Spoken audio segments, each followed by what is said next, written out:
Në mbledhjen e Komisionit të Çështjeve Ligjore dhe Administratën Publike me Komisionin për Nisma Qytetare, Bashkëpunime dhe Mbikëqyrjen Institucionale, u bën dhe batuta përveç çështjeve politike. Ministri i Drejtësisë Besfort Llamallari ka paraqitur raportin mbi qendrën e kriminalitetit për vitin 2024. Ky është përgjigjur dhe pyetjeve nga anëtarët e këtij komisioni. Në një moment ka pasur batuta mes drejtuesit të komisionit, deputetit të PS-s Ulsi Manja dhe anëtarit të PD-s, deputetit Sajmir Korreshi. Teksa Manja dha fjalën për t'u drejtuar me pyetje ministrit, i tha me batutë të mos i shoqëroj me komente.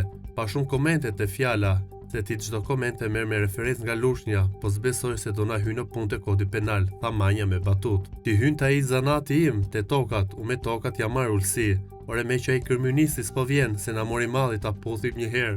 Na mori malli o burri dheut, tha Korreshi me humor. Por përgjigjen ja ktheu Manja duke i thënë se edhe nëse Edi Rama do të ishte prezent, Korreshi nuk e arrin dot, për nga gjatësia që ta puth. Ti dhe po erdhi nuk e mbërrin dot, tha Manja.